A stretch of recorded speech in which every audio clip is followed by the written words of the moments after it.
নমস্কার বন্ধুরা, সবাই কেমন আছো? আশা করছি সবাই খুব ভালো আছো, সুস্থ আছো। আমিও মোটামুটি ভালোই আছি তোমাদের ভালোবাসা আশীর্বাদে।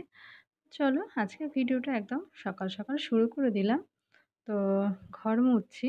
তো তার আগে সব অনেক কাজ হয়ে গেছে। আর এখন বাজে প্রায় 10টা মতো বাজে। তো ঘর-টর মুছে স্নান করব। তার আগে অনেক কাজ হয়ে গেছে, গিয়ে সে রান্না বসাবো। তো রান্নাবান্না সেরকম কিছু বসেনি। তো স্নান করে উঠে একদম রান্না বসাবো।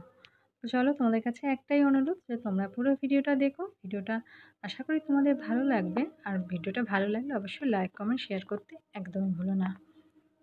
তো চলো, সত্যি কথা বলতে যেভাবে বাজারের দাম, সব কিছুর দাম এত বেশি, সত্যি কথা বলতে সবজিপাতি সব কিছুর দাম।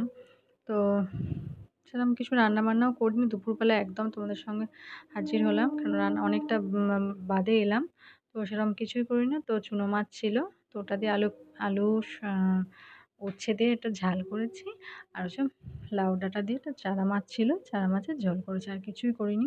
সত্যি কথা বলতে সবজিপাতি যা দাম, সবজিপাতি তোমার দাদাভাই বলে যে সবজিপাতি খেতে হবে না, মাছ একটু আনবো, মাছের ঝোল টোল করো, এইভাবেই খাও।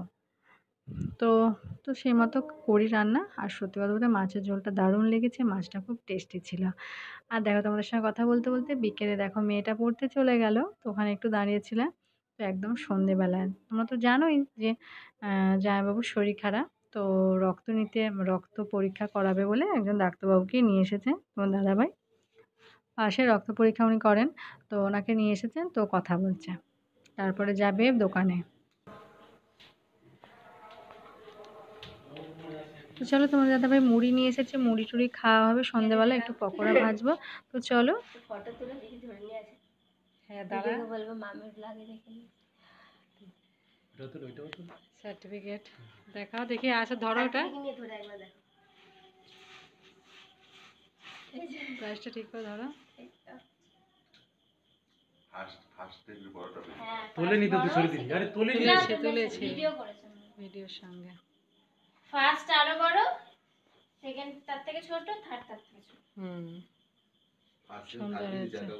না না, ফোর্থ ফিফথ সব কাকে কাকে দিচ্ছে? ট্রফি, মেডেল দিয়েছে, ফোর্থ ফিফথ মেডেল দিয়েছে। আর সান্ত্বনা পুরস্কারও মেডেল। ক বিভাগে যারা যতজন পার্টিসিপেট করেছে সবাইকে মেডেল। ঘ বিভাগে মেডেল ওই পাশে।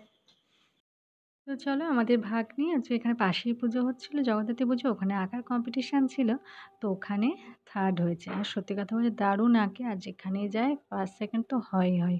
কারণ এবারে যেখানে গিয়েছিল, তো ওখানে মানে সময় অনেকক্ষণ পরে, আধ ঘন্টা পরে পৌঁছেছে, মানে অনেকই শুরু হয়ে গেছিলো, পুরোপুরি ভালো কমপ্লিট করতে পারেনি, তাতেই থার্ড হয়েছে।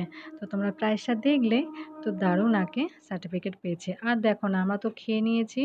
এই আমরা বলছি তোমার দাদাভাই তো খেয়ে নিয়েছে, এই ছেলে মেয়েদের জন্য, ওদের জন্য একটু পকোড়া ভেজেছি অল্প করে। তো আলু দিয়ে ওটা ওদেরকে দেবো খেতে। আর তারপরে ভাবছি রাত তো হলো, ভাবছি কী রান্না করবো, তোমার দাদাভাই ভাবছে রান্না করো, আর কী করবে বলো তো? তো ডাল আলু ভাতে করো। তো সেই মতো দেখো পাতলা করে ডাল বসিয়েছি, আর কিচ্ছু না রাত্রিবেলায়। তো সন্ধেবেলা পকোড়া দিয়ে মুড়ি খাওয়া হয়েছে। এই যে ডালটা এখনও ফুটবে, রসুন দিয়ে পেঁয়াজ দিয়ে ডাল। তো চলো ডালটা বানাই।